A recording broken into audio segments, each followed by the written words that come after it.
Hi everyone.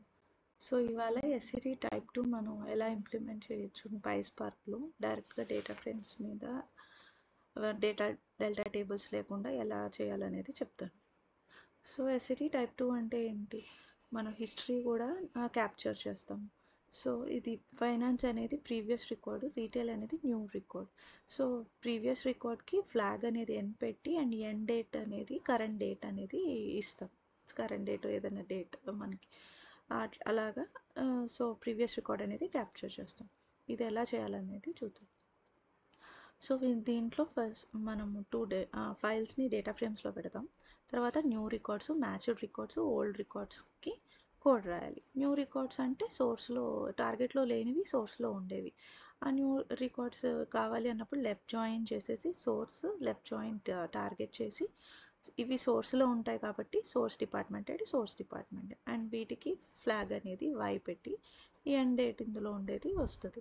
So first ఇది code run చేసే ముందర సోర్స్లో టార్గెట్లో ఎండ్ డేట్ అనేది ఒక కాలం యాడ్ చేసి దానికి డిఫాల్ట్ వాల్యూ అనేది హై డేట్ పాపులేట్ చేయాలి. సో ఇప్పుడు న్యూ రికార్డ్స్ అనేది వచ్చేస్తుంది. సో తర్వాత మ్యాచ్ రికార్డ్స్ ఎలాగంటే ఇన్నర్ జాయిన్ చేస్తే మ్యాచ్ రికార్డ్స్ అనేది వస్తుంది. సో ఇక్కడ లాజిక్ పెట్టేటప్పుడు మ్యాచ్ చేసినాక టార్గెట్లో ఉన్న వాల్యూ రావాలి 201 ఫైనాన్స్. అండ్ దెన్ ఇప్పుడు ఎండ్ డేట్ హై డేట్కి లేదు అంటే ఆల్రెడీ అది ప్రీవియస్గా ఎగ్జిస్ట్ వచ్చింది ఆ రికార్డు వచ్చిందంటే అప్పుడు దాంట్లో ఫ్లాగ్ అనేది ఆల్రెడీ ఎన్ ఉంటుంది కాబట్టి దాంట్లో టార్గెట్లో ఉన్న ఫ్లాగే రావాలి. ఫ్లాగ్ ఎన్ ఒకవేళ లేదు, end date not equal to high date కాదు, హై డేటే ఉంది ఎండ్ డేట్ అంటే అది ఇంతకుముందు రాలేదు, ఇప్పుడే అప్డేటెడ్ రికార్డ్ అనేది వచ్చినప్పుడు ఏం చేయాలంటే ఫ్లాగ్ అనేది ఎన్ పెట్టాలి.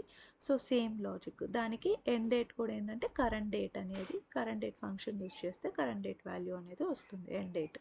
సో అలాగా 201కి ఫ్లాగ్ ఎన్ అనేది ఎండ్ డేట్ అనేది ఇక్కడ పాపులేట్ అవుతుంది.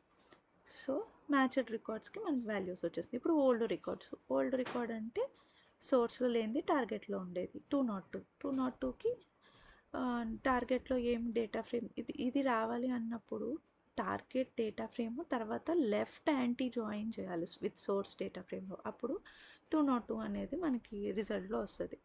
సో దీనికి టార్గెట్లో ఉన్న డిపార్ట్మెంట్ ఐడి, డిపార్ట్మెంట్ ఫ్లాగ్ అనేది వై, ఎండ్ డేట్ ఆబ్వియస్గా high end date.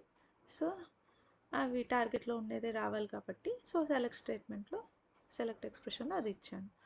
So 202 HR ఇవి వచ్చేస్తుంది రిజల్ట్. సో ఇలాగా మనకి న్యూ, మ్యాచ్డ్, ఓల్డ్ రికార్డ్స్ ఉన్నాయి కదా, ఈ 3 డేటా ఫ్రేమ్స్ని మనం యూనియన్ చేయాలి. యూనియన్ చేసినాక ఫైనల్ రిజల్ట్ అవుట్పుట్ అనేది ఇలా వస్తుంది.